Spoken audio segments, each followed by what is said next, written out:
एक छोटे से गांव में कविता नाम की एक खुशमिजाज लड़की रहती थी। उसे अपने दोस्तों के साथ खेलना और अपनी मां की मदद करना बहुत पसंद था। एक दिन जंगल के पास खेलते हुए कविता ने एक अजीब महिला को देखा। महिला के लंबे लहराते बाल थे और उसने तारों वाला क्लोक पहना हुआ था। वो थोड़ी अलग लग रही थी, लेकिन उसकी मुस्कान प्यारी थी। कविता एक मिलनसार लड़की होने के नाते महिला के पास गई। हेलो, उसने कहा। My name is Kavita, what is your name? महिला प्यार से मुस्कुराई। Hello Kavita, you can call me Tara, उसने जवाब दिया। कविता और तारा साथ में समय बिताने लगे। तारा कविता को जंगल के जानवरों और जादुई प्राणियों के बारे में दिलचस्प कहानियां सुनाती।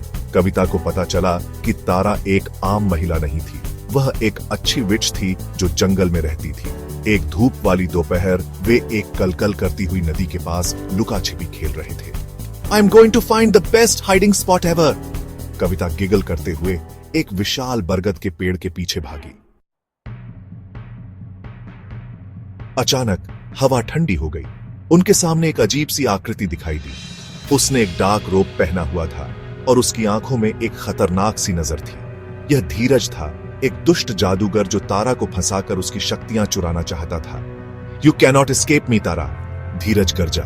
उसने अपने हाथ उठाए और नीली रोशनी निकली, जिसने तारा और कविता को शिमरिंग लाइट से बने जादुई पिंजरे में फंसा दिया। कविता डर गई थी, लेकिन वह जानती थी कि उसे तारा की मदद करनी होगी। तारा ने फुसफुसाते हुए कहा, don't worry Kavita, do you see those fireflies trapped in the cage with us? They hold the key to breaking free. Kavita ने फायरफ्लाइज को देखा। वे बेचैनी से इधर उधर उड़ रही थीं। उसे अपनी दादी की बात याद आई, फायरफ्लाइज लव ब्राइट कलर्स। कविता ने अपना चमकीले रंग का दुपट्टा निकाला और उसे धीरे से लहराया। चमकीले रंगों से आकर्षित होकर सभी फायरफ्लाइज दुपट्टे की ओर उड़ गई, जिससे जादुई पिंजरे में एक छेद हो गया। तारा और कविता आजाद हो गई। तारा ने जल्दी से अपने जादू से धीरज को दूर भेज दिया। सेफ एंड साउंड कविता और तारा गांव लौट आए। वे सबसे अच्छे दोस्त बने रहे। उनका रिश्ता उनके एडवेंचर से और मजबूत हो गया। Please like, subscribe and share with your friends to watch more content like this.